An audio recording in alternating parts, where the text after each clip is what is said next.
My name is Madeline Becker, and this is going to be my photo essay.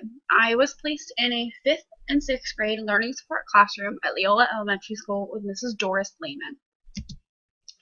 So the classroom was shared by two different people. One, a special needs paraeducator, and then Mrs. Lehman. Mrs. Lehman was there Monday through Friday during the school day, and the special needs paraeducator was there Monday, Wednesday, Friday for the entire day. So the two teachers' desks were tucked back into the corners of the room, and in the middle of the room was a small carpeted area with bookshelves enclosing it on the sides. And then the whiteboard was in the middle. The chairs were stability balls, and the teacher had a rocking chair. And I'll talk more about the stability balls in a little bit. So the student desks were round tables pushed together that sat 4 to 5 students each, and there was a little space for the teacher to come in and work with them as well. The walls were decorated with different posters that outlined different strategies for math, reading, and writing. There was one that demonstrated the touch math that they worked with sometimes, and then one that showed a couple common vocab words that you might find in reading, almost like a word wall. So the teachers were using the Language Live curriculum for a more remedial work in the language arts, which I'll talk about in a little bit, as well as the Reading Straight for their level texts. In a bookshelf on the back of the room, she had all of the different levels from 1 to 6, I believe, and in the levels were all the different accompanying books. The students knew which levels played to their strengths and which ones were a little bit too hard for them, and were able to pull from there, kind of choosing whatever they wanted to read that day. So Singapore Math was used in the home classroom of the students, and this was also accompanied by the teachers' own ideas and strategies. The teachers seem to have a little bit more freedom than some of the schools that I've been in to modify and accommodate some different techniques and strategies into their curriculum. It was much less scripted than I expected. So in Mrs. Lehman's classroom, there was no schoolwork decorating the walls. However, their work was all over the students' home classrooms. My guess is that she did this in order to allow all of the other students to see their work and not just the special needs students. So Mrs. Lehman was responsible for overseeing about 30 to 40 students across the 5th and 6th grade. Some of them needed a little bit more help, so she was more involved.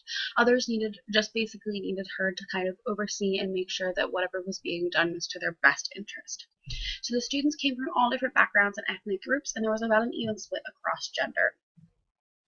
The students all had a variety of different special needs, all at different levels. Some were very, very autistic. Others just had some slight form of a learning disability. She had some nonverbal and a couple of vision impaired students. And the students were receiving help with their math content and homework, as well as remedial reading and writing support.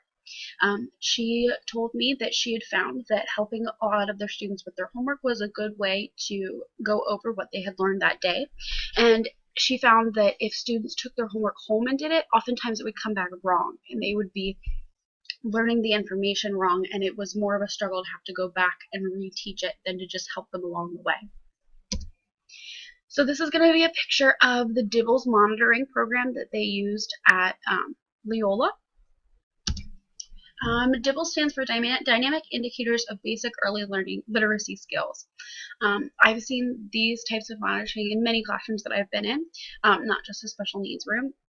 However, in a regular classroom, this testing might only be given once or twice a working period.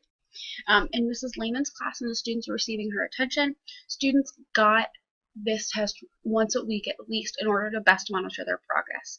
This way that they had a concrete example of how maybe their IEP was doing, how they were doing in her class, if they needed to continue using her services, or if they were far enough along to go back into a regular classroom setting without as much push and support that Ms. Lehman provided.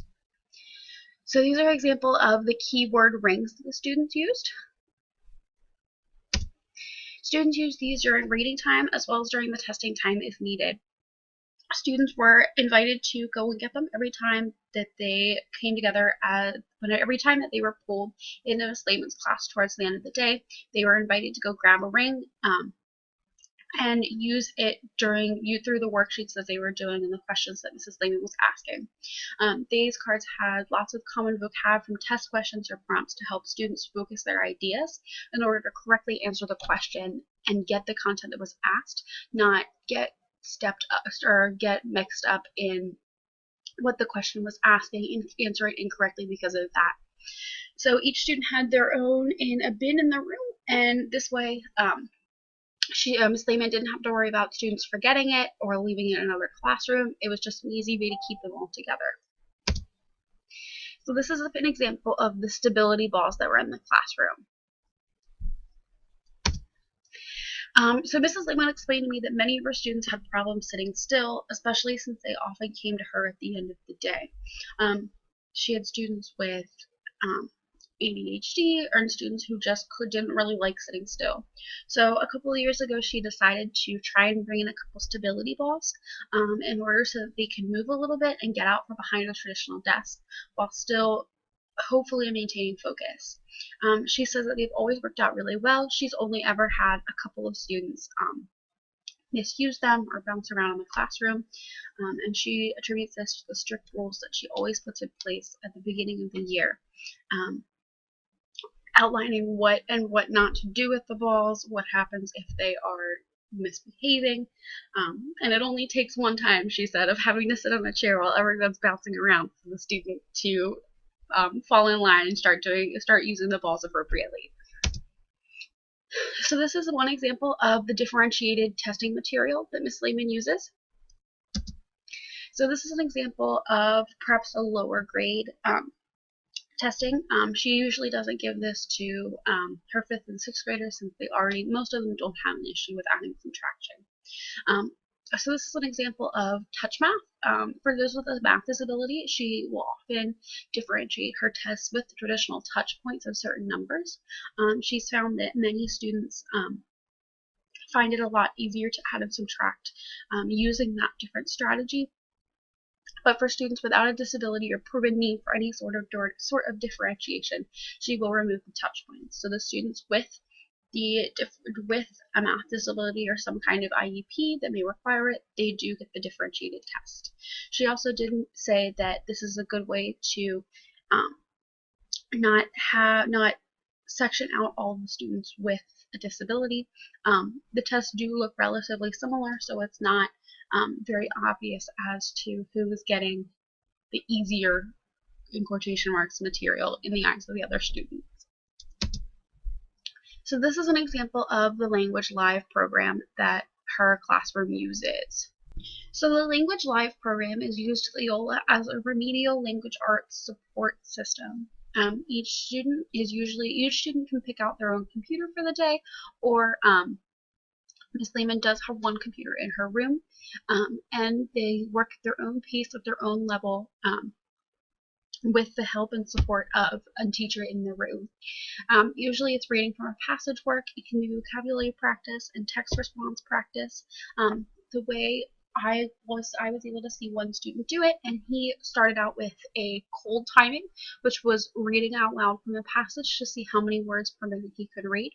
And then he did work with the passage, he worked on the vocab, he worked on words that gave him trouble throughout different questions and prompts that the system brought up. And then he had a hot timing, which was after all of this practice to see how much he could improve. It usually works really well in getting students caught up, according to Ms. Lehman. However, she does find that many students do become bored with the work. The student that I worked with, you could definitely tell that he'd been doing it for a little while and it was becoming boring. He almost wished that, it would have been nice to see it maybe if instead of doing this every day, they did it every other day, or incorporated some other kind of program in order to spice things up and not have them get so bored with it. So my first impressions, I had another placement this semester in a regular classroom. There were 2 students who were in the process of being identified with special needs, and they weren't receiving any attention. So this placement has been a really great different placement from my other placement this semester. Mrs. Lehman seemed very willing and open to help any child that needed help. She did make a point to tell me when I was there that if I was to ever be any sort of push-in special needs teacher or aide or in a classroom, to not just focus on the students with special needs and single them out. She made sure to tell me to be sure to help everyone in the class who needs it. That way you don't necessarily become the special needs teacher or the special needs aide in the classroom, and the students that are receiving special attention don't get singled out. This experience has taught me that with the right tools, the right teamwork, and the right environment, many special needs students can succeed in a regular classroom setting, which ties back to the least restrictive environment. It definitely takes a team in order to help students. And this least restrictive environment and oftentimes inclusion in a regular classroom does require a lot of teamwork. Mrs. Lehman had constant daily, twice daily informal meetings with the teachers that she was working with, usually a minute or two before they would be about to teach, so that they could run over any quick questions or anything like that. She did have weekly formal meetings with all involved teachers, so a student's home teacher, a homeroom or home classroom teacher, any teachers that were involved when older students switched classes, and even the other special needs teachers to kind of compare notes and see if they had any other ideas, perhaps for a situation that was giving that they just needed someone else to possibly give some advice on. There was constant parental contact and involvement. I know Mrs. Lehman oftentimes would call home at least once a week for some of the students, if not more for the other ones, to kind of keep parents involved, ask them how their child was doing at home, and to just keep them a part of that team. So the students definitely, it was obvious that the students that were involved in their IEPs were doing a lot better, and the other students who weren't necessarily as willing or as involved kind of were held back a little bit. So definitely the teamwork doesn't just come from the parents and the teachers, it comes from the student as well. And then this placement also taught me that the teachers definitely needed the students as the individuals that they are. There was one student who was doing the Language Live program, and one day he came in, this was a story that Mrs. Lehman told me, one day he came in and he was very, very zoned out, he wasn't paying attention, he wasn't listening, and he wasn't focusing. And because Mrs. Lehman knew him as an individual, she was able to identify that this was probably from being surrounded by other electronics and other very, very distracting things at home. So she was able to call home to the parent and spoke with his mother, and they pulled most of his electronics back and gave him a set time to use at home.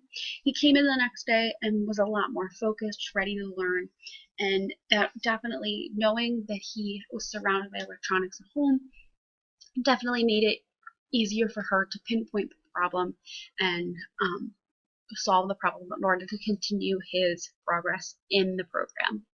So overall, this placement was very, very amazing. I'm very, very grateful for it. It gave me a really awesome intro into special education. I am currently in the process of switching my major in and adding the special ed major. So this has definitely been a very, very good first impression. I'm very excited to continue on with placements like this.